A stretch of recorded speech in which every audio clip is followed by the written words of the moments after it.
I just loved the movie. I saw it back at the London Film Festival, but it's stuck with me so much. I just, yeah, I can't wait to see it again.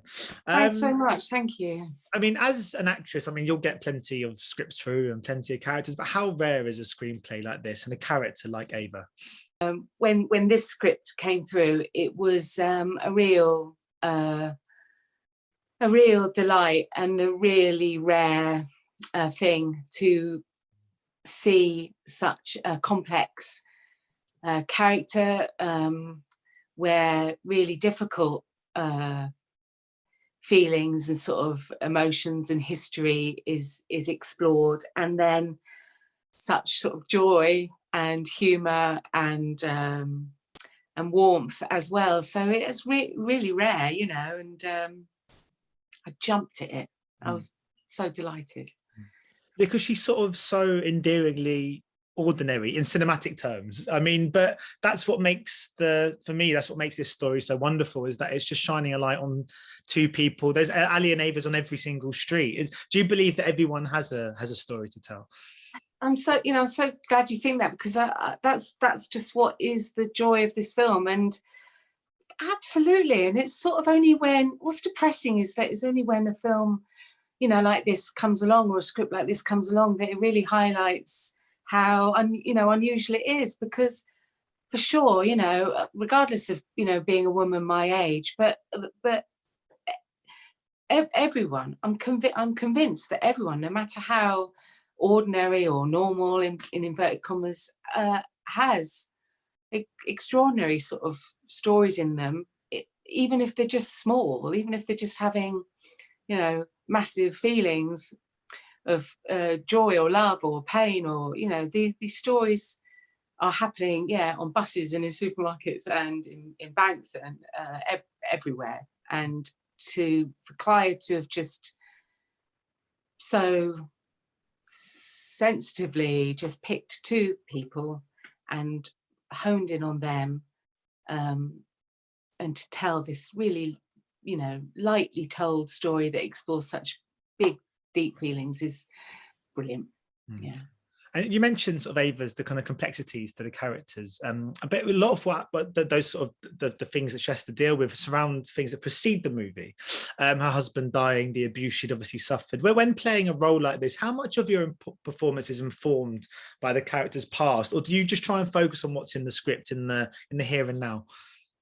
I think it's really important as an actor to think about the past, whatever part you're playing. Some parts require you to focus on that more than others, and in fact this is a good question, because in this instance the complexity of her past was so really important, and it was extremely important for me as an actress to portray that truthfully, and to give it the sort of respect and the weight that you know, that deserves, and then almost to forget about it, because the joy of the story and the joy of what we see in the film is that she happens across someone who lights her up and enables her to move on. And that required, in the playing of it, just an openness, an absolute openness to what was happening, you know, on set between myself and Adeel, but all characters, and to not actively play the history and you know, the darkness of where she'd been, just to trust that that's there in the mix somehow. Yeah. When you interview so many sort of actors and actresses who talk about the responsibility that comes with portraying like a real figure, if they're playing, you know, if I bet they come back just playing Alan Turing sort of thing, you know, he has to speak about doing his legacy justice and knowing that family members could see it, etc. But is there a responsibility with just playing someone that people will just see themselves in as well? I mean, just knowing that this character is someone that people will resonate with, there's a responsibility come with that in doing those people justice. More than anything, actually. Yeah, I mean, I know this character was inspired by a woman in real life who was extremely generous and welcoming to me, and you know, and I'm enormously grateful for that. But categorically, whatever part you play, but in particular parts that explore pain and these sort of sensitive scenarios, it's paramount, yeah, because it just would be dreadful to think that people were watching and something didn't ring true, or worse than that, actively hurt or exacerbated, someone's position. So it's hard, you're loath to dwell on it because it's so easy for you to sound worthy, and it isn't that. It's just a fundamental just respect for people. And if you're being asked to portray things like that, then you better do it well. Do you think that being an actor gives you quite a good understanding of the way people tick? Because I guess it's your kind of job to constantly understand so many different people from so many different walks of life. Do you think you'd sort of make quite a good psychologist in that regard? Well, I think that being an actor, it's essential you have empathy and the ability, obviously, to use your imagination, but more than that, to seek out and try and understand and present feelings, what people in different situations would be feeling. But it goes without saying that that does not make you have a jot of the experience of what those people feel who actually live through it. So if we're talking about domestic abuse, it's very important to me to try and present a character truthfully, but mercifully I don't, I've been spared actually feeling those feelings in real life. So it's a very delicate thing to talk about. And in terms of being a psychologist, well, I think I fancy myself as having a good understanding of people, but no, I think I think qualifications are there and training are there for a reason. I think actors are good at listening. I know I'm talking a lot, but I think that is a key quality that's important as an actor, to be able to listen, and certainly that's a useful quality, I'm sure, in psychology. In a film like this, which is obviously a real two-hander, you need to really trust and appreciate the talents of your co-star. That must be a given on this occasion when it comes to Adeel. He's such a fantastic performer, and I've had the pleasure of interviewing him a couple of times, and a really lovely person as well, which helps. Yeah. I mean, it's if you're good acting, you can act all sorts of things, even if you feel quite the opposite, and that's why you're actors. But with Adeel, thank goodness it was a real pleasure. And he's a laugh, as you'd imagine. He's very, very funny in his work, and as himself. But the other qualities that you'll have seen are a sort of humbleness and a gentleness of character that absolutely was invaluable in exploring an intimate, quiet relationship like this. So, and he's very, emotionally, intelligent and just, intelligent. Oh God, anyway, yeah, he's all right. but it was, we got on. Yeah, he's also quite a good dancer. What song would get you dancing on the roof of a car at dusk? Me? Yeah. Well, I mean, first of all, I don't know how he got up there, because I wasn't there that day. So that would be a key factor for me. I should ask him, was there a ladder? I need help getting up.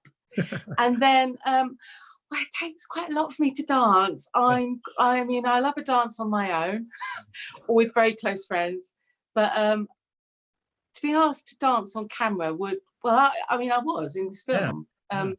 It was quite excruciating, really. I don't know, Bowie. I love Bowie. So, let's dance. Why not? That's yeah. Because I was going to ask how much fun that scene was to shoot when you're both listening to songs and dance, different songs at the same time and dancing. But maybe it sounds like that was actually more of the nerve-wracking scenes to shoot. I think that's a good example of where you, the acting pays off, because yeah, honestly, I found it quite daunting, the sort of being asked to be free and without inhibition, and to sing and dance is, I think a lot of people would identify with that being quite a big ask. Within the context of, you know, it's just acting, and there are far bigger asks in the world. Do understand that. But no, I definitely used, and I think in the film you can see, you know, Ava has a coyness and a reticence that needs to be sort of brought out of her by Ali, and certainly I think that was reflected in real life. Yeah. But just you sort of touched upon it right at the start, just Clio and her sort of talents. I mean, what was she like to collaborate with on this project? Because she really is just slowly becoming one of the kind of great working filmmakers in Britain today. Everything she does so far in her career has been exceptional. So she's such a talent. Is she, what's she like as a director? Yeah, I agree. It's so exciting. She's quite enigmatic, really. I mean, the power of the end film. You know, I had no sense of while we were filming. It was you know, she's very you know, gentle, quiet, humble, you know, character who absolutely is in the collaborative pool, you know, with the actors, rather than being sort of separate and, you know, looking down. So it's a very beguiling sort of mix of knowing someone's absolutely in control and knows what they want, but actually is, and I don't think it's manipulation. She just genuinely is presenting as very open. I don't know, what do you think, Claire? Or let's try that, or I just don't know, you know, let's try something else. And so it's at odds with what you rightly say is an absolute sort of powerhouse of